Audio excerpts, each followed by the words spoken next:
part of the trade that happened last night is that the Celtics did acquire the 25th pick in the draft from the Memphis Grizzlies. And so I wanted to go through a couple of players that I really think the Celtics should target. Now, there are 4 guys that I think the Celtics should target with that number 25 pick in the draft, and I'm hoping that at least 3 of them will be available at that point, if not all 4. And so the first one I want to get into is Dariq Whitehead out of, where is his college? I believe Duke is where he went to college. I might be wrong about that. I always, for some reason, confuse Duke and Kentucky players. I don't know why I do that, but for some reason, every time I think somebody went to Duke, I think they go to Kentucky and second guess myself and vice versa, but I'm pretty sure he went to Duke. I'm losing it with that. But anyways, Dariq Whitehead out of Duke, I'm pretty sure anyway.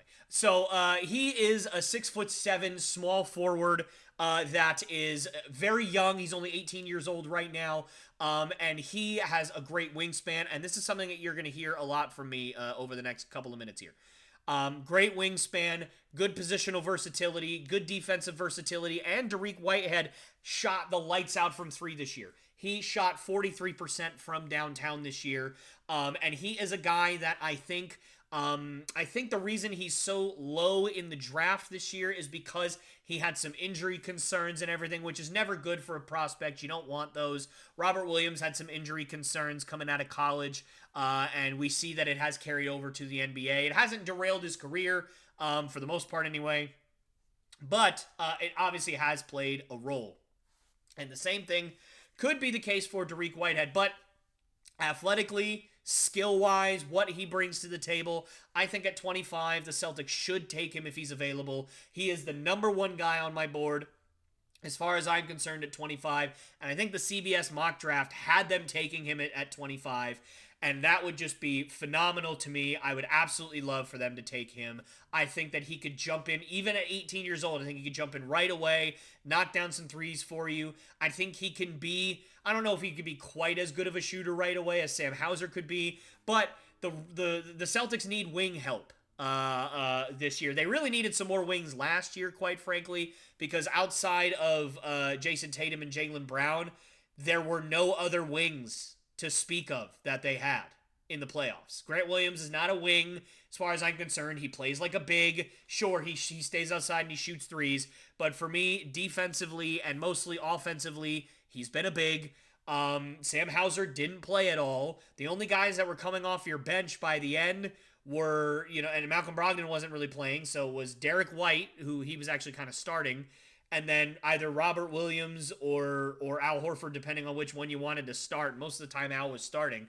So, Robert Williams would start, and then Grant Williams would come in, and those guys are both bigs. So, as far as I'm concerned, I just think that they need more wing help. And I don't think Dariq Whitehead is probably going to be as good of a shooter right away as Sam Hauser, but Whitehead did shoot 43% from 3 in college, as I said, so he can still knock it down, and he's a better defender. He's more athletic. He has more talent in that area than Sam Hauser does. Not to say that Sam Hauser is a very bad defender. He's him and Peyton Pritchard are kind of in the same boat where they hustle, they fight hard on the defensive end. They just don't have the athletic tools to keep up with a lot of the guys in the NBA right now defensively. So it is what it is. It's not bad. It just, that's just kind of players they are. So I would love Dariq Whitehead. He is my number 1 prospect for the Celtics to possibly draft. Another player that I think the Celtics should target, my number 2 player, would be Maxwell Lewis out of Pepperdine. He is another 6'7" small forward. I hope you guys are getting the pattern here. Another wing guy. He's a little bit more built. He's 209 pounds. I believe he weighed in, and I think Whitehead weighed in at, somewhere in that 205 range. Maybe I'm mixing it up. Maybe Whitehead's a little bit bigger, but either way, Maxwell Lewis is another guy that I think could fit the Celtics system right now. Not quite as athletic as Dariq Whitehead, and not quite as good of a shooter, but a guy who's got a very long wingspan and is maybe a little bit more polished on the defensive end. He's a little bit older of a prospect. I say older, he's 20. By that, I mean he's older than Dariq Whitehead. So just keep that in mind. Not to say that 20 years old is old. It's not. But, for the sake of comparing the two prospects, he's a little bit older, so he's a little bit more polished. He went to Pepperdine for, I believe, 2 years instead of having 1 year in college. He might have even gone for 3 years. I can't exactly remember, but I'm pretty sure it was 2.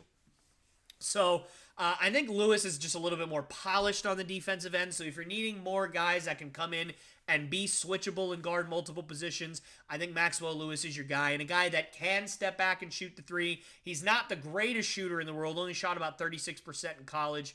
And that's for Pepperdine. That's not necessarily for a gigantic D1 program like Duke or something. But it is still pretty decent. So he certainly would be able to step back and hit the three in the pros, I presume. So Maxwell Lewis, my number 2. My number 3 player that I think the Celtics should target is going to be Jamie Jacques Jr.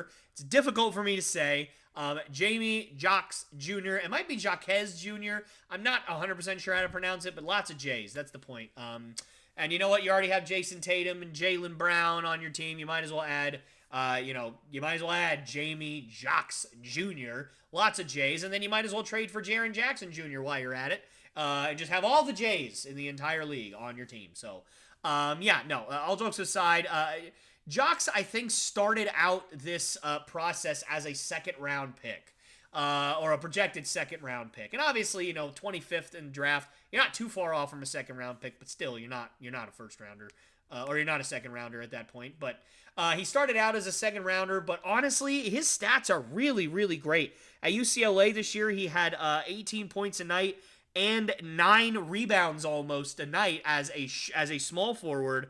A couple of assists, and he didn't shoot great from 3, only shot about 30%. But I think the tools are there a little bit more than the percentages show. I think he's a little bit better of a shooter, just kind of form-wise, than his statistics showed in college. So I think that obviously if you can kind of develop that a little bit, he'd be a better shooter in the pros. And we've seen that happen with some guys who are better shooters. I think it was it Devin Booker that was not a good shooter all that much in college, and then he just became an unbelievable shooter in the NBA? Maybe it was Bradley Beal. It was one of those two guys that wasn't a great shooter in college, and then they come to the pros and they're great 3-point shooters, or at least really good 3-point shooters. Beal's kind of tapered off a little bit, but we'll get into that later. So yes, Jamie Jacques Jr. is my number 3 player that I think the Celtics should target. And by the way, also 6'6" small forward / shooting guard. These are the guys I think that they should target. They need wing help. I think guard wise, you can trade for another one, or you can sign another one at a minimum level exception, and you've still got Malcolm Brogdon, you've still got Derek White, and you've still got Peyton Pritchard, who, for crying out loud, just let the man play. He's very good. Anyway, the last guy I want to target, of all those guys are gone, which I'd be surprised if all of them were gone, but let's just say they are. Ryan Rupert out of France. I don't remember what his team name is. Sorry, I'm not super familiar with France basketball. But we already do have one France draft pick sitting in the wings, and Johan Begarin out of France. He's, I think, 21 or 22 now, developmental prospect. He might be a guy that you can bring in next year and then sit on your bench as some wing depth. But if not, then Ryan Rupert out of France, another, you guessed it, 6'6" or 6'7" small forward with a very long wingspan. I know, I'm a genius. So, no, I think you just need wing help very badly. And the thing with Rupert is, he is not a great offensive player. I mean, he doesn't really have a whole lot of tools in his bag in terms of offense, but he has a 7'2" wingspan. He's very athletic, and he is a fantastic defender. He's one of the best defenders in that entire league over there in France. And he's only 20 years old or 19 years old, I think, at this point. He's very, very young. I'm trying to see if I can find how old he is. And it's not there. But obviously, projections say that he could easily guard anywhere from 1 through 3, possibly 1 through 4, depending on the matchup that he gets. Obviously, he's a little outsized for most power forwards, but I would say he's very athletic. He can finish in transition. That's the main offensive game that he has right now. So not a whole lot, honestly, but still enough to, I think, be dangerous and kind of get your foot in the door and then develop those other tools later on. So, but again, he's the number 4 option for me, and that would just basically be a guy that could come in and play a couple of minutes a night and just be a defensive stopper, maybe catch a couple of fouls on the guy's number 1 option or their number 2 if they're hot one night. You know, give some guys a break, guard a few positions, be switchable like the Celtics like to do. And I think that he would be decent. So those are the 4 prospects that I think the Celtics should target at 25. Who do you think the Celtics should target at number 25 tonight? Now, I will say, as I'm sure you could see, I'm looking at some notes, and there's a reason for that. It's because, quite frankly, I didn't look at a whole lot of draft stuff because I didn't have to care until last night because the Celtics weren't drafting until 35. And at that point, you're a second-round pick. I don't really care. But they traded in the first round, so I started doing some research today, and that is what I have come up with based on what I think I've seen and some tape and everything like that I've seen from some of those guys. Dariq Whitehead, I was obviously pretty familiar with beforehand. And then obviously those other guys still playing a little bit of catch-up on. But let me know what you guys think. Who do you guys think the Celtics should draft in tonight's draft?